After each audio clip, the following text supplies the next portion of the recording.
السلام علیکم ورحمۃ اللہ وبرکاتہ.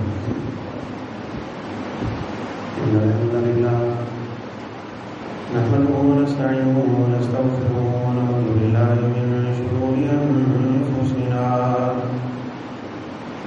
ومن سيئات أعمالنا.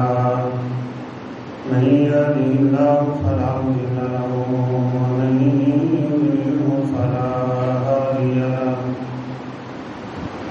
أشهد أن لا إله إلا الله وحده لا شريك له وأشهد أن محمدا عبده ورسوله. أما بعد فإن أحسن الحديث كتاب الله وخير الهدي هدي محمد صلى الله عليه وسلم وشر الأمور محدثاتها وكل محدثة بدعة وكل بدعة ضلالة وكل ضلالة في النار.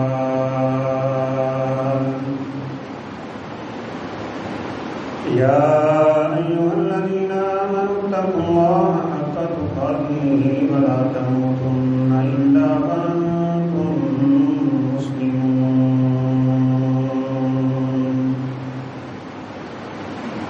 يا أيها الذين آمنوا اتقوا الله وقولوا قولا سديدا يصلح لكم أعمالكم ويغفر لكم ذنوبكم ومن يطع الله ورسوله فقد فاز فوزا عظيما. أعوذ بالله من الشيطان الرجيم. بسم الله الرحمن الرحيم. إن الدين عند الله الإسلام.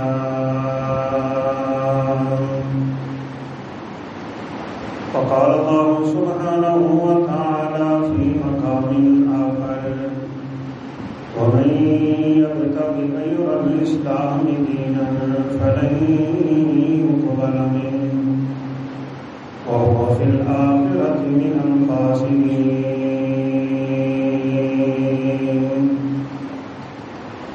رب اشرح لي صدري ويسر لي أمري واحلل عقدة من لساني يفقهوا قولي. رب زدني علما سبحانك لا علم لنا إلا ما علمتنا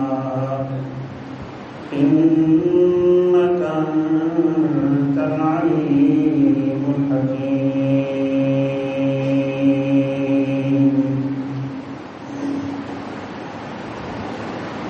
تمام تر تعریفات صرف اور صرف اللہ کریم کے لیے ہیں. لاکھوں کروڑوں انگنت درود و سلام تاجدار نبوت خاتم الانبیاء والرسل جناب محمد رسول اللہ صلی اللہ علیہ وسلم کی ذات میں. چند دن قبل ایک رکن اسمبلی نے ہماری قومی اسمبلی میں یہ بیان دیا ہے کہ کسی دین کو دوسرے دین پہ کوئی فوقیت نہیں ہے. اسلام میں گورے کالے کا کوئی فرق نہیں ہے اور اسلام میں مسلم غیر مسلم سب کے حقوق ایک جیسے ہیں. یہ ایسا جاہلانہ اور احمقانہ بیان ہے کہ جس کے بارے میں یہ کہا جا سکتا ہے کہ اس بندے کو اسلام کی الف با کا بھی علم نہیں ہے. والذی ارسل رسولہ بالہدی ودین الحق لیظہرہ علی الدین کلہ. قرآن مجید کی آیات بول بول کے کہتے ہیں ہم نے اس آخری رسول کو بھیجا ہے تاکہ یہ دین اسلام تمام دینوں پہ غالب آ جائے. اور رسول اللہ صلی اللہ علیہ وسلم نے فرمایا اسلام غالب ہے، غالب رہے گا، اس پہ کوئی دین غالب نہیں آ سکتا. اسلام کا غلبہ دو طرح کا غلبہ ہوتا ہے. ایک قوت و براہین اور دلائل قاطعیہ کا غلبہ ہے، اور ایک وہ سیاسی غلبہ تھا جو آج سے پہلے مسلمانوں کے پاس رہا اور آج چھن گیا۔ دلائل کے اعتبار سے اسلام آج بھی سر بلند ہے، اسلام کا غلبہ آج بھی مسلمہ ہے، کوئی دنیا کا مذہب اسلام کی تعلیمات کا مقابلہ نہیں کر سکتا۔ اسلام ایک ایسا سچا سچا اور نکھرا ہوا خالص دین ہے جو کہ انسانی، معاشرتی، ایمانی اور روحانی ہر لحاظ سے انسان کی صحیح رہنمائی کرتا ہے، اور یہ اسلام کے سچا ہونے کی دلیل ہے۔ اسلام نے آنے والے واقعات کے بارے میں جو کچھ بتایا وہ ہو رہا ہے، یہ بھی اسلام کی حقانیت کی بہت بڑی دلیل۔ بہت سے مذاہب ایسے ہیں جہاں نچلی اور اوپر والی ذات کا بڑا تصور ہے، بالخصوص ہندوؤں میں۔ اسلام مساوات کا درس نہیں دیتا، یہ بہت بڑی غلطی ہے لوگوں کی، اور اس میں حقیقت میں کمزوریاں ان لوگوں کی ہیں کہ جنہوں نے نصاب مرتب کیا تھا، اور بچپن کی کتابوں میں ہم نے بھی پڑھا کہ اسلام مساوات کا درس دیتا ہے، اسلام عدل کا درس دیتا ہے، مساوات کا درس نہیں دیتا۔ اور عدل یہ ہوتا ہے کہ اعطاء کل ذی حق حقہ، آپ ہر حق والے کو اس کا حق دیں۔ یہ کیسے ممکن ہے کہ کافر اور مسلمان برابر ہو جائیں؟ یہ کیسے ممکن ہے کہ جاہل اور عالم برابر ہو جائیں؟ یہ کیسے ممکن ہے کہ نیک اور بد اللہ کی نظر میں برابر ہو جائیں؟ یہ ناممکن ہے۔ اسلام عدل اور انصاف کا درس دیتا ہے۔ چونکہ یہ مندر کی تعمیر کے بارے میں اس وقت پورے ملک میں ایک افراتفری کا سا ماحول ہے، مذہبی جماعتوں میں اور تحریکوں میں بڑی غم و غصے کی لہر ہے، اور ہونی بھی چاہیے۔ یہ کسی کے ایمان کی علامت ہے کہ وہ جب کفر اور شرک اور بدعت کو دیکھے تو اس کا ایمان اسے حرکت دے اور اس کا خون کھولنے لگ جائے۔ اسی لیے رسول اللہ صلی اللہ علیہ وسلم نے فرمایا تھا، بدعتی کی تعظیم نہ کیا کرو، بدعتی کی عزت نہ کیا کرو، اور جس بندے کے دل میں کسی بدعتی کا احترام ہوگا اس کا میرے ساتھ کوئی تعلق نہیں۔ مشرک تو پھر بڑے دور کی بات ہے۔ آپ صلی اللہ علیہ وسلم نے فرمایا ان کو پہلے سلام نہ کیا کرو۔ آج حقیقت میں یہ جو لبرل قسم کے لوگ ہیں جنہوں نے سکول کی 4 کلاسیں پڑھی ہوئی، اور ان میں بالخصوص ہمارا جو سیاسی طبقہ ہے، وہ لوگوں کو بڑا خوبصورت درس دے رہا ہے کہ جی سب انسان ہیں، سب کی قدر کرنی چاہیے۔ ہمارا ملک تو اس لیے بنا تھا کہ یہاں سب کو آزادیاں ہونی چاہیے اور یہ ہونا چاہیے۔ یہ نعرہ بڑا اچھا ہے، لیکن حقیقت میں یہ اس غلامی سے گندا نعرہ ہے، اور اس غلامی سے برا تصور ہے جو زمانہ جاہلیت کے لوگوں میں پائی جاتی تھی۔ یہ 1980 کے دہائی تک لبرل نام اسی لیے استعمال ہوتا تھا کہ جو لوگ غلامی سے آزادی حاصل کرتے تھے، آج کا لوگ اس کو مذہبی آزادی کے نام سے استعمال کریں۔ بڑی ہی افسوس کی بات ہے۔ آپ کے علم میں ہے کہ گورنر پنجاب نے جامعات پنجاب میں یہ قانون لاگو کر دیا ہے کہ تب تک کسی طالب علم کو ڈگری نہیں ملے گی جب تک وہ قرآن مجید کا ترجمہ مکمل نہیں کرے۔ بڑی خوش آئند بات ہے، بڑی حوصلہ افزا بات ہے، لیکن آپ ان دانشوروں کے ذرا کالم پڑھ کے دیکھیں جو لوگوں کو بڑے بھاشن دیتے تھے امن کے، سکون کے، انصاف کے۔ اللہ کی قسم ان کے کالم پڑھ کے یوں لگتا ہے یہ مسلمان ہیں ہی نہیں، بلکہ بڑے درجے کے کافر ہیں اور اسلام سے نکلے ہوئے لوگ۔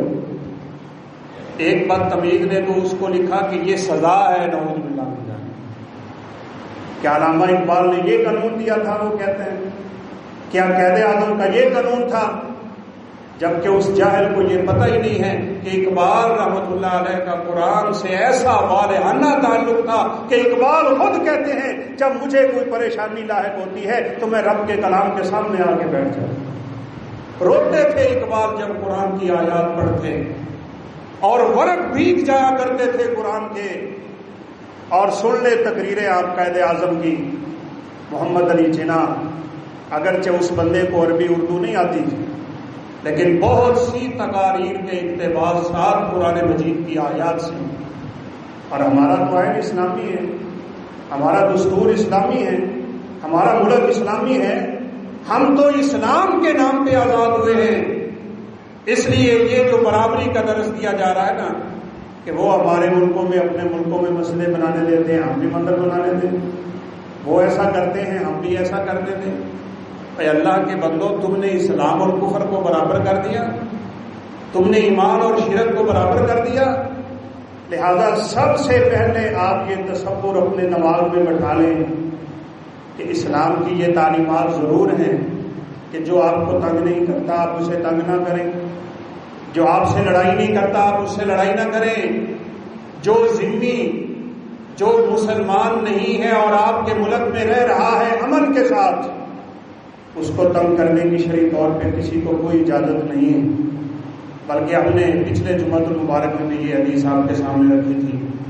رسول اللہ صلی اللہ علیہ وسلم نے فرمایا من قتل ذمیا لم یجد رائحۃ الجنہ وان ریحها توجد مسیرۃ 70 عاما، جس نے کسی امن والے کافر کو قتل کر دیا وہ جنت کی خوشبو بھی نہیں پا سکتا، حالانکہ جنت کی خوشبو 70 سال کی مسافت سے آنا شروع ہو جاتی ہے۔ لیکن اس کا یہ مطلب نہیں ہے کہ ہم ان کے ساتھ دوستیاں کریں۔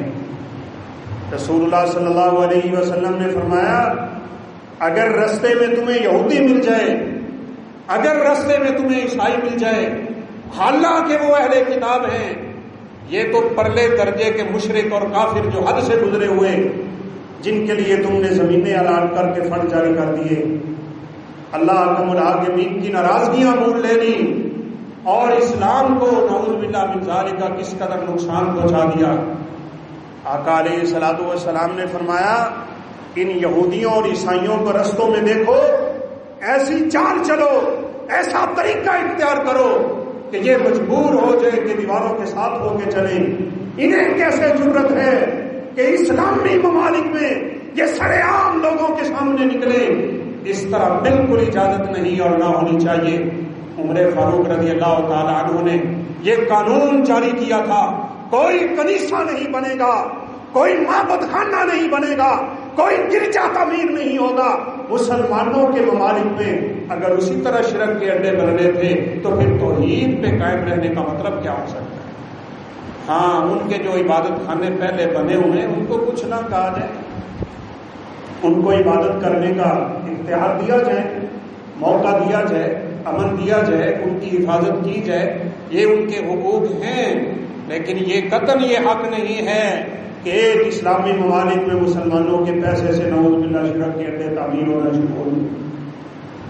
اور یہ بڑے افسوس سے کہنا پڑتا ہے، حقیقت میں جب کرتارپور کا بارڈر کھل رہا تھا نا، ہم سوئے رہے، امت مسلمہ بالخصوص مسلمانان پاکستان ہم سوئے رہے، ہم نے کرنے دیا حکومت کو جو کرتی ہے کرتی رہے، اور پھر اس کا نتیجہ غالباً یہی ہے 400 مندروں کی منظوری، جس میں سے ایک مندر باقاعدہ شروع ہو گیا، آپ نے ویڈیو دیکھی ہوگی۔ اللہ جزائے خیر دے ان لوگوں کو جو اس تگ و دو میں لگے ہوئے کہ یہ شرک کا اڈا بند ہو جائے، یہ اللہ کی ناراضگی، اللہ کا عذاب، اللہ کا قہر، خدائے بندے تعالیٰ کے ساتھ یہاں شرک ہوگا میرے اور آپ کے ملک میں، پھر ہندوستان سے آزادی لینے کا مطلب کیا تھا، پھر قربانیاں دینے کا مطلب کیا تھا، پھر خون پیش کرنے کا مطلب کیا تھا، پھر بچے پیش کرنے کا مطلب کیا تھا، پھر عزتیں بچانے کے لیے عورتوں کا چھلانگے لگانے کا مطلب کیا تھا، پھر نعوذ باللہ من ذالک یہ سارا قصہ پرندہ ہو کے رہ جانا تھا اور یہ خواب بن جانا تھا کہ لوگ آج کہتے ہیں پاکستان اس لیے آزاد نہیں ہوا، لا الہ الا اللہ، یہ تو ان مولویوں کا نعرہ ہے نعوذ باللہ من ذالک جو لوگوں کو گمراہ کر رہے ہیں۔ یہ بڑے لکھے خواجہ ہو، فلانا ہو، جو مرضی ہو، جس مرضی پارٹی سے تعلق رکھتا ہو، یہ فاسق و فاجر، ملعون اور اللہ کے غضب میں آنے والے لوگ ہیں جو بڑی مجلسوں میں کھڑے ہو کے دین کا استہزاء اور مذاق کرتے ہیں۔ رسول اللہ صلی اللہ علیہ وسلم ایک جنگ میں ایک منافق آگے بڑھا اور آقا علیہ الصلوۃ والسلام اور آپ کے ساتھیوں کے بارے میں اس نے اپنی زبان سے ایک کلمہ نکالا، کہا ارغب بطونا، یہ جو جنگیں لڑنے آئے ہیں نا، ان کا اصل مقصد مال حاصل کرنا ہے، مال غنیمت کے لیے یہ جنگیں لڑتے ہیں۔ ایک صحابی نے یہ اس کی زبان سے اگلا ہوا زہر سنا تو انہوں نے کہا میں اللہ کے نبی کو جا کے اس کی خبر دیتا ہوں۔ آقا علیہ الصلوۃ والسلام کے پاس پہنچے، آپ کا چہرہ پہلے ہی بدلا ہوا ہے، پیچھے پیچھے یہ بھی دوڑ رہا ہے، جا کے اللہ کے نبی کی سواری کی لگام کو تھام لیا، کہا میں تو مذاق کر رہا تھا، میں تو اپنی زبان سے ویسے ہی یہ کلمہ ادا کر رہا تھا، میری کوئی نیت نہیں تھی کہ مسلمانوں کو میں یہ ایسے کلمات بولوں۔ ہے منافق، کلمہ صرف زبان سے ہے، ہنسلیوں سے نیچے نہیں اترا۔ آج ہمارے اندر بھی ایسے ہزاروں منافق پائے جا رہے ہیں، یہ آستین کے سانپ ہیں۔ یہودی اتنا نقصان نہیں پہنچاتے، عیسائی اتنا نقصان نہیں پہنچاتے، کافر اتنا نقصان نہیں پہنچاتا، ایک ہندو اور مشرک اتنا دین کا نقصان نہیں کرتا جتنا یہ منافق ٹولہ نقصان کرتا ہے۔ یہ جو آج بڑے پڑھے لکھے اپنے آپ کو ظاہر کرتے ہیں نا فیس بک کے دانشور، اور جو اسلام کی وہ تعلیمات پیش کرنا چاہ رہے ہیں جو ہیں نہیں، اور پھر لوگوں کو ورگلا کے ایسی دعوت کی طرف اور فکر کی طرف بلاتے ہیں کہ جی دیکھیں سارے مسلمان ہیں، سب بھائی بھائی ہیں، وہ بھی انسان ہیں، ہم بھی انسان ہیں، انسان جانوروں سے اسلام تو سلوک کرنے کا حکم دیتا ہے، وہ تو پھر بھی ایسے ہیں، وہ تو ہمارے ملکوں میں رہنے والے ہیں، وہ تو ایسے ہے وہ ایسے ہے، یہ نعوذ باللہ گمراہ ہیں اور گمراہ کرنے والے ہیں۔ اسلام ان چیزوں کا درس نہیں دیتا۔ رسول اللہ صلی اللہ علیہ وسلم کے اس دنیا سے آنے سے پہلے عیسائی کہتے تھے ہمارا مذہب بڑا سچا ہے، یہودی کہتے تھے ہمارا مذہب بڑا سچا ہے، ہمارا مذہب اللہ کو منظور ہے، وہ کہتے تھے ہمارا مذہب منظور ہے۔ اللہ تعالیٰ نے آیات اتار دی، وَمَن يَبْتَغِ غَيْرَ الْإِسْلَامِ دِينًا فَلَن يُقْبَلَ مِنْهُ وَهُوَ فِي الْآخِرَةِ مِنَ الْخَاسِرِينَ۔ کوئی یہودی بن کے آ جائے، کوئی عیسائی بن کے آ جائے، جب تک کوئی تم میں سے مسلمان ہو کے نہیں آئے گا اللہ اس کا دین قبول نہیں کریں گے اور وہ آخرت میں خسارے میں رہے گا۔ اسلام اپنے لیے نعمت سمجھیے بھائی، اسلام کو اپنے لیے رحمت سمجھیے، اسلام کو اپنے اوپر اللہ حکم الحاکمین کا بڑا فضل اور کرم سمجھیے۔ اور یہ جو آج کل لوگوں کی زبانوں پہ یہ غلیظ کلمہ آ جاتا ہے نا، یہ آپ نے کوشش کرنی ہے کبھی آپ کی زبان پہ نہ آئے کہ جی ترقی کرنی ہے تو ذرا کچھ تو دنیا کے ساتھ چلنا پڑے گا، یہ دین تو ہمارا پرانی باتیں کرتا ہے، یہ تو آج سے 1400 سال پہلے کی باتیں ہیں۔ اوے اللہ کے بندو، اللہ حاکم الحاکمین نے قیامت تک کے لیے اس دین کو اپنے لیے پسند کر لیا ہے۔ الیوم اکملت لکم دینکم واتممت علیکم نعمتی ورضیت لکم الاسلام دینا۔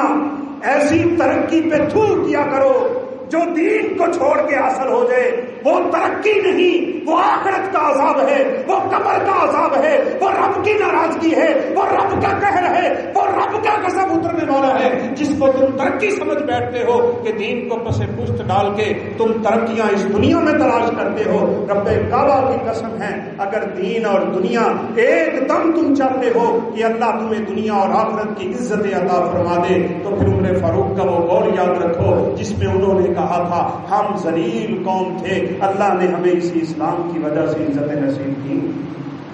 عزت ملے گی اسلام کی وجہ سے ملے گی۔ جب تک مسلمانوں نے اسلام پہ اپنے آپ کو کاربند رکھا ہے تب تک اسلام کا سیاسی غلبہ بھی رہا ہے۔ کسی کو جرت نہیں تھی کہ وہ اسلام کے خلاف حملہ سرائی کر سکے، کسی کو جرت نہیں تھی اسلام کے ساتھ کوئی بات کر سکے۔ پھر یہ جو فتنے اٹھے اور اٹھتے چلے گئے اور اٹھتے چلے جائیں گے، جن کی طرف امیر المومنین عمر فاروق نے اشارہ کیا تھا، بیٹھے بیٹھے کہا کس نے سنا ہے اللہ کے نبی سے فتنوں کے بارے میں؟ ایک صحابی اٹھے اور کہا میں نے بہت کچھ سنا ہے اللہ کے نبی سے کہ آپ نے فرمایا ہے فتنے ہوں گے، فتنہ آدمی کے مال میں ہوگا، فتنہ آدمی کے گھر میں ہوگا، فتنہ آدمی کی بیوی میں ہوگا، فتنہ آدمی کے مال میں ہوگا، لیکن نماز پڑھنے سے ختم ہو جائے گا، روزہ رکھنے سے ختم ہو جائے گا، حج کرنے سے ختم ہو جائے گا، صدقہ کرنے سے ختم ہو جائے گا۔ عمر فاروق فرمانے لگے میں اس فتنے کی بات نہیں کر رہا، میں کسی ایسے فتنے کے بارے میں پوچھ رہا ہوں تموج کموج البحر، جو سمندر کی موجوں کی طرح اٹھے گا اور اٹھتا ہی چلا جائے گا اور دنیا دیکھتی ہی دیکھتی رہ جائے گی۔ حذیفہ رضی اللہ تعالیٰ عنہ فرمانے لگے میں نے اللہ کے نبی سے وہ فتنے سنے ہوئے ہیں، سب لوگ کانوا یسألونہ عن الخیر، اللہ کے نبی سے خیر کے بارے میں پوچھتے تھے، وقلت اسألہ عن الشر، میں اللہ کے نبی سے شر کے بارے میں پوچھتا تھا، مخافۃ اللہ تدرکنی، اس ڈر سے کہ کہیں وہ شر مجھ تک نہ پہنچے، مجھے پتہ ہی نہ چلے وہ شر میرے ہاتھ میں ہو، مجھے پتہ نہ چلے وہ شر میرے گھر میں ہو، مجھے پتہ نہ چلے وہ شر میری اولاد میں ہو، مجھے پتہ نہ چلے وہ شر میری اور بچوں میں ہو، وہ فتنہ کہیں میرے گھر میں نہ آ جائے۔ میں تو اللہ کے نبی سے یہی پوچھتا رہتا تھا، اللہ کے نبی نے ان فتنوں کی طرف اشارہ کیا ہے۔ عمر فاروق رضی اللہ تعالی عنہ فرمانے لگے بتاؤ پھر وہ فتنے کون سے ہیں؟ کہا عمر ما لک ولہا، تجھے اس فتنے سے کوئی ڈر نہیں ہونا چاہیے، بینک و بینہا باب مغلق، اس فتنے اور تیرے درمیان تو ایک بہت بڑا دروازہ ہے۔ عمر فاروق کو علم ہو گیا وہ دروازہ میں ہوں، اللہ کے نبی نے وہ دروازے کی وعید بتائی ہے کہ یہ دروازہ کیا ہوگا، کہا بتاؤ پھر یہ دروازہ کھلے گا کہ ٹوٹ جائے گا؟ کھلے ہوئے دروازے بند ہو جاتے ہیں، کیا وہ فتنے بند ہوں گے یا دروازہ ٹوٹ جائے گا؟ حذیفہ رضی اللہ تعالیٰ عنہ نے فرمایا وہ دروازہ ٹوٹ جائے گا، پھر فتنے رکیں گے نہیں۔ اور پھر سب سے پہلے اسلام میں فتنے کی بنیاد شہادت عثمان رضی اللہ تعالیٰ عنہ سے ہو گئی۔ عمر فاروق دنیا سے اٹھے، عثمان ذو النورین اپنے گھر کی چھت پہ تھے، ان بلوائیوں نے محاصرہ کیا ہوا تھا، 40 دن عثمان کا پانی بند ہے۔ اپنے گھر کی چھت پہ چڑھ کے کیا کہتے تھے؟ اور لوگوں میں نے اللہ کے نبی سے سنا ہوا ہے اگر تم نے آج میری یہ قمیض خلعت اتار دی، یہ خلافت کی قمیض جو تم مجھ سے چھیننا چاہتے ہو، اگر تم نے چھین لی اور میرے انکار میں تم نے مجھے قتل کر دیا، اسلام میں فتنے کا وہ دروازہ کھلے گا جو قیامت تک بند نہیں ہوگا۔ وہی ہوا، شہادت حسین، شہادت عثمان، پھر فتنوں کے دروازے، پھر فتنے در فتنے۔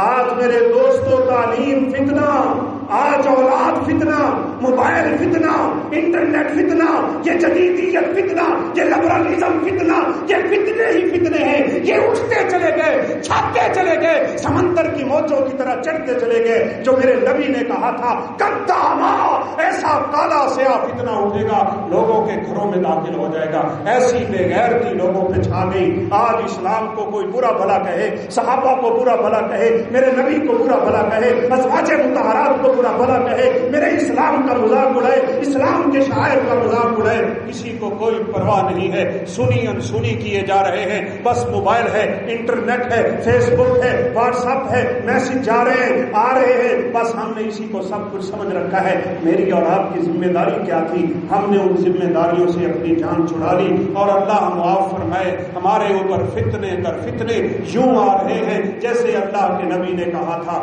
کہ چٹائی کو دیکھا کرو، جیسے وہ دھاگے ایک دوسرے کے ساتھ جڑے ہوئے ہوتے ہیں، ایسے فتنے تمہارے گھروں میں نازل ہو جائیں گے۔ اللہ کی طرف آؤ، فتنوں سے بچو، رب سے کرے دور تو تعلیم بھی فتنہ، اولاد بھی، یہ مال بھی، جاگیر بھی فتنہ، نہ حق کے لیے اٹھے تو شمشیر بھی فتنہ، شمشیر ہی کیا نعرہ تکبیر بھی فتنہ۔ رب کی قسم اس وقت فتنوں کا عروج ہے، یہ فتنوں کا زمانہ ہے۔ آج وہ وقت ہے، اپنے آپ کو ان فتنوں سے نکالو، اللہ کی طرف آ جاؤ۔ سرخرو ہونا چاہتے ہو، فتنوں سے بچنا چاہتے ہو، اپنی اولادوں کو بچانا چاہتے ہو، اپنی ملت کو بچانا چاہتے ہو، اپنے دین کو بچانا چاہتے ہو، اپنے اسلام کو بچانا چاہتے ہو، اپنے ایمان کو بچانا چاہتے ہو، اپنے اخلاق کو بچانا چاہتے ہو، ایک حل ہے، اتوبوا الی اللہ، توبوا الی اللہ، الرجوع الی اللہ، انابہ الی اللہ۔ جھک جاؤ رب کے سامنے، جڑ جاؤ اس دین کے ساتھ، اللہ کو منانے والے بن جاؤ، اللہ کے سامنے گرنے والے بن جاؤ، ان فتنوں سے اپنی جان چھڑانے والے بن جاؤ، وگرنہ میرے دوستوں ان فتنوں میں یوں بہ جاؤ گے جیسے کسی نہر نہر اور کسی بڑے پانی میں چیزیں بہتی ہوئی جاتی ہیں، اور پھر وہ وقت آ جائے گا، اللہ نہ کرے ہمارے اوپر آئے، جس کے بارے میں میرے نبی نے فرمایا تھا. آپ نے فرمایا صبح کو مومن، شام کو کافر، شام کو مومن تو صبح کو کافر. یبیع دینہ بعرض من الدنیا، دنیا کے چند ٹکوں کے بدلے تم لوگوں کو دیکھو گے لوگ اپنے دین بیچ دیں. کیا ملتا ہے ان کو اسمبلیوں میں کھڑے ہو کے اس طرح کے بیانات ہیں؟ کیا ملے گا ان کو اس ملک میں مندر بنا کے؟ کیا ملتا ہے ان کو گردوارے بنا کے؟ وہی مال، وہی دولت، وہی سرمایہ، وہی ڈالر، وہ منصب، وہ کرسیاں، وہ عہدے، وہ صدارتیں جن کی طرف یہ جھکتے ہوئے نظر آتے ہیں، اور نعوذ باللہ من ذالک بڑے بڑے اسلام کے شاعر کا مذاق اڑاتے ہوئے اور اسلام کے احکامات کی دھجیاں اڑاتے ہوئے نظر آتے ہیں. سواری کو تھام کے کہنے لگا، اللہ کے نبی میں نے تو ویسے ہی کہا تھا، میرا ارادہ نہیں تھا کہ میں آپ کو کوئی مذاق کروں. آپ صلی اللہ علیہ وسلم خاموش. آج ویسے یہ بھی میں آپ کو بڑی معذرت سے کہہ دوں، ہمارے کئی مسلمان بھائی ایسے لطیفے بنائے بیٹھے ہوتے ہیں، ایسی مذاق کی باتیں کرتے ہیں جس میں فرشتوں کا مذاق ہوتا ہے، قبر کا مذاق ہوتا ہے، آخرت کا مذاق ہوتا ہے، نبی کا مذاق ہوتا ہے، رسول کا مذاق ہوتا ہے، دین کا مذاق ہوتا ہے، شاعر اللہ کا مذاق ہوتا ہے، اللہ کی مسجدوں کا مذاق ہوتا ہے، بیت اللہ کا مذاق ہوتا ہے، عرفات کے میدان کا مذاق ہوتا ہے. ایسے مذاقوں سے اپنی زبانوں کو پاک کرو. اور وہ بات میں پھر سے دوہرا دیتا ہوں جو میں نے گزشتہ سے پوستہ جمعے میں دہرائی تھی. اللہ کے نبی نے فرمایا جب فتنے عروج پہ چلے جائے تو اپنی زبانوں کو بند کر لو. امسک علیک لسانک. ایک صحابی نے آ کے پوچھا تھا اللہ کے نبی سے، من نجا، آپ مجھے ایسا چھوٹا اور خوبصورت سا نسخہ دے دیں جس سے میری دنیا اور آخرت کی نجات ہو جائے. آپ صلی اللہ علیہ وسلم نے اپنی ہی زبان مبارک کو پکڑ کے باہر نکال دی اور آپ نے فرمایا امسک علیک لسانک، اس زبان کو قابو میں رکھ، تو کامیاب ہے. یہ پرفتن دور میں جو افواہیں چلتی ہیں نا، ان سے بھی اپنی جان چھڑاؤ. یہ آج کل سوشل میڈیا، الیکٹرانک میڈیا اللہ کی قسم اتنے جھوٹ بول رہا ہے مجھے اور آپ کو گمراہ کرنے کے لیے کہ میرے اور آپ کے تصور سے باہر. جان چھڑاؤ اس سے. جتنا وقت آج کا نوجوان انٹرنیٹ پہ لگاتا ہے اللہ کے کلام پڑھنے پہ لگا لے. دکان میں بیٹھے ہو رب کا قرآن اپنے پاس رکھ لو، گاڑی میں جا رہے ہو رب کا قرآن اپنے پاس رکھ لو. آج کل تو ان اینڈرائڈ موبائلوں پہ ایسے ایسے پروگرام ہیں الحمدللہ، ان کو ڈاؤن لوڈ کرو. فارغ وقت ملتا ہے چاہ جائے کہ ہم اپنا وقت برباد کریں، رب کا قرآن پڑھنا شروع ہو جاؤ، فتنوں سے بچ جاؤ گے. لیکن اگر انہی خبروں میں پڑے رہے، انہی چکروں میں پڑے رہے، انہی کی باتیں آگے نشر کرتے رہے، پھر وہ وقت دور نہیں جو اللہ کے نبی نے کہا تھا گھر میں جھوٹ بولتا ہے پوری دنیا پہ پہنچ جاتا ہے. ان جھوٹوں کا قیامت کے دن اللہ کے سامنے کھڑے ہو کے کیسے حساب دیں گے. یہ آج کل کی خبریں چونکہ صاف ظاہر ہے کچھ آگاہی ہم نے لینی ہوتی ہے. ہائی کورٹ نے ساری درخواستیں خارج کر دی ہیں. ججوں نے کہا ہے مندر کے بارے میں جتنی درخواستیں ہیں سب کے سب خارج ہیں، مندر بن کے رہے گا، وہ ہوگا، یہ ہوگا. بس یہی آگے شیئر کی جا رہی ہیں، آگے پہنچائی جا رہی ہیں. اور حقیقت یہ ہے کہ کل الحمدللہ سماعت ہوئی ہے ابتسام الہی ظہیر صاحب حفظہ اللہ تعالیٰ کے کیس کی، اور 16 جولائی تک اس کو مؤخر کر دیا گیا ہے. الحمدللہ درخواست جمع ہو چکی ہے، 5 بندوں نے درخواست جمع کرائی.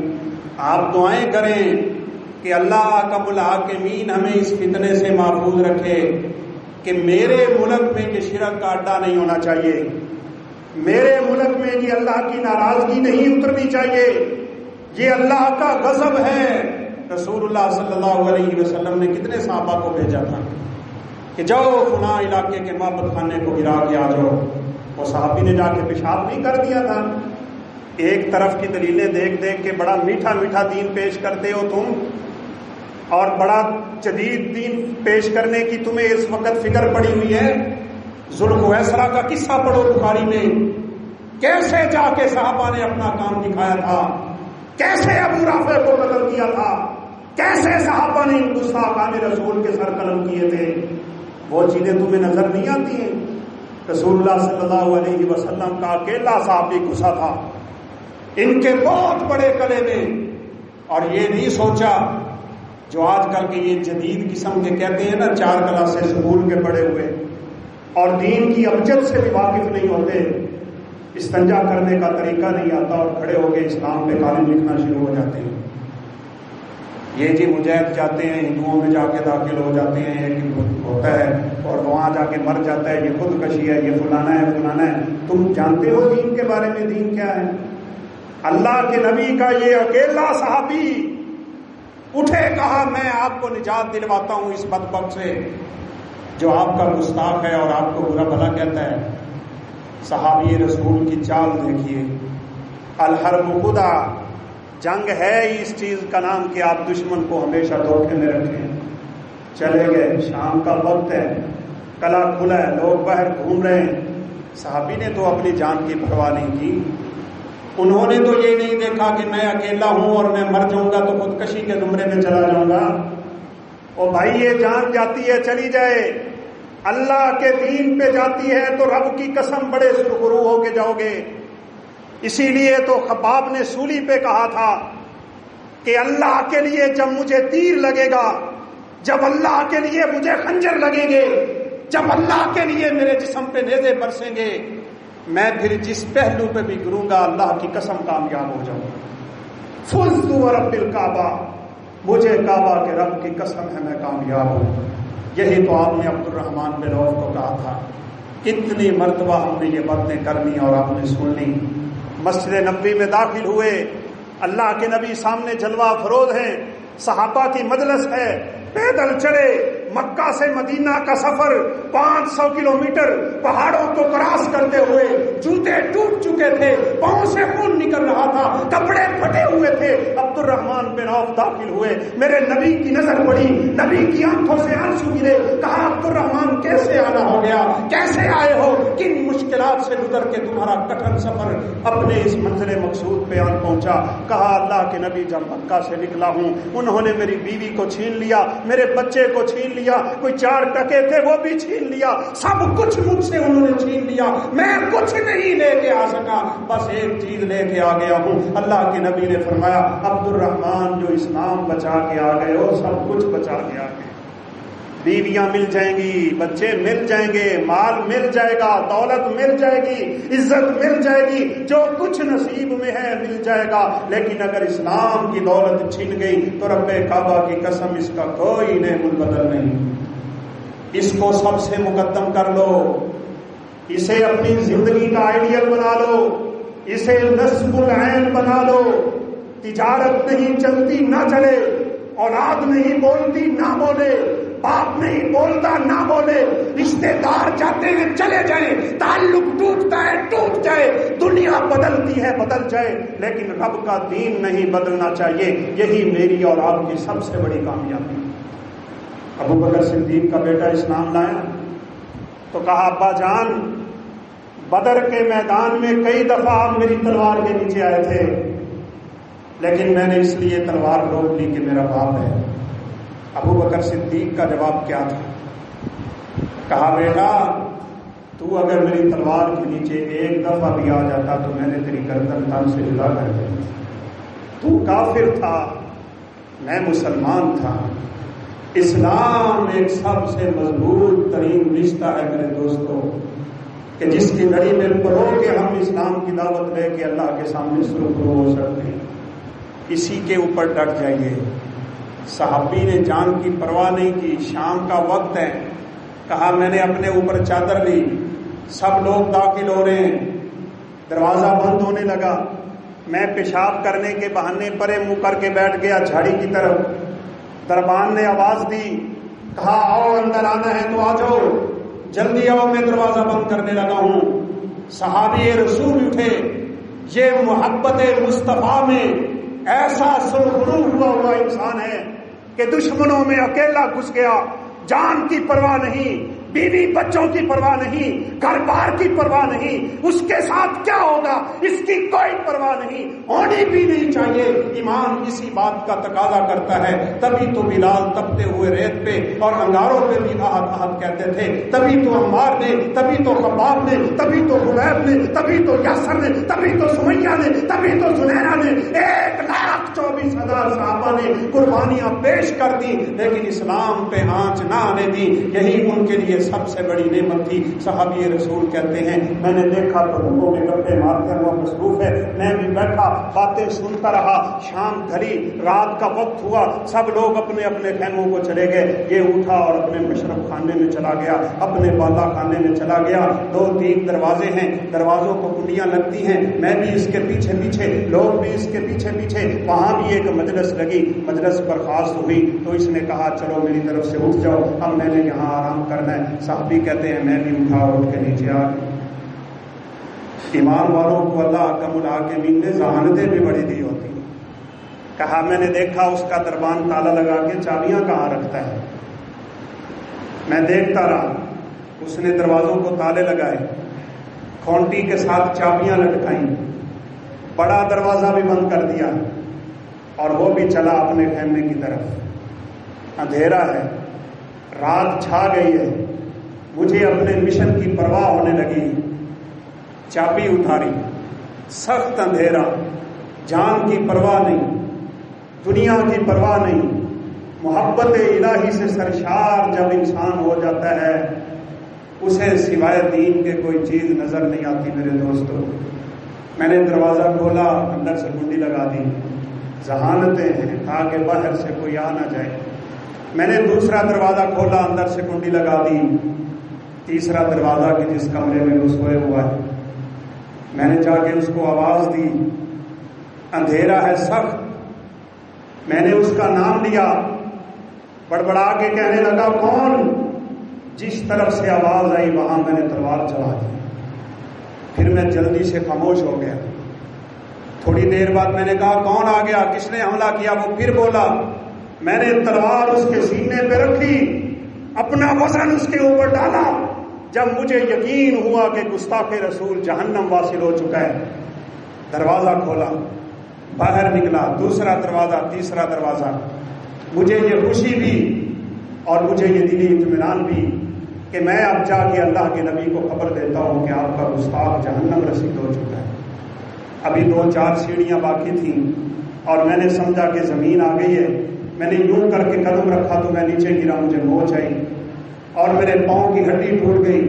جلدی سے کپڑا پکڑا، اپنے پاؤں کو باندھا، دیوار پہ چڑھا، نیچے اترا، اللہ کے نبی کے پاس آیا، آپ کو میں نے مبارک دے دی، وہ مشن میں نے مکمل کر دیا جس کے بارے میں آپ نے کہا تھا جو اس بدبخت کو قتل کرے میں محمد اسے جنت کی بشارت دیتا ہوں۔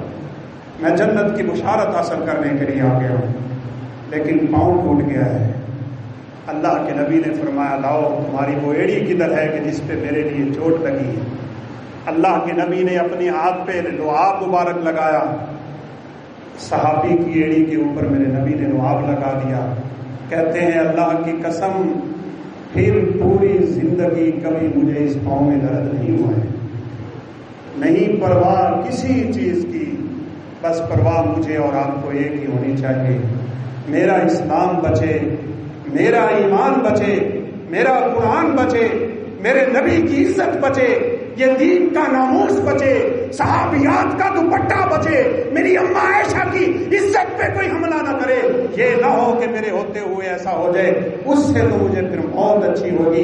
اسی لیے امام مالک سے جب سوال ہوا تھا کہ اگر کسی امتی کے ہوتے ہوئے اس کے نبی کی گستاخی ہو جائے، اس کے دین کی گستاخیاں ہو جائیں، اسے کیا کرنا چاہیے؟ تو امام مالک رحمۃ اللہ علیہ فرمانے لگے اس بندے کو اس دنیا میں زندہ رہنے کا کوئی حق نہیں ہے کہ جس کے ہوتے ہوئے یہ سب کچھ ہو جائے۔ آج ایمان کی کمزوری کی بھائیوں سب سے بڑی وجہ یہی ہے، ان فتنوں سے لوگ متاثر ہو گئے، اس جدید تعلیم سے متاثر ہو گئے، اس جدید ماحول سے متاثر ہو گئے، یہ دنیا میں بہہ گئے لوگ، اور پھر میرے دوستوں دین سے نعوذ باللہ پیچھے ہی ہٹتے چلے گئے۔ اگر آج ہمیں عزت چاہیے، آج ہمیں سرخرو ہونا ہے، تو پھر دین دین ہی کی طرف واپس آنا ہے۔ رسول اللہ صلی اللہ علیہ وسلم نے فرمایا تھا یہ ذلتیں تم سے تب تک نہیں اٹھیں گی حتیٰ ترجعوا الی دینکم، جب تک تم اپنے دین کی طرف واپس نہیں آ جاتے۔ میری اللہ کا کے دین سے دعا ہے کہ اللہ ہمیں صحیح معنوں میں دین اسلام کی محبت نصیب فرمائے، دین اسلام پہ عمل پیرا رہنے کی توفیق دے، ہمیں سعادت کی زندگی اور شہادت کی موت سے سرخرو فرما دے۔ ہم اٹھیں، اللہ ہمیں وہاں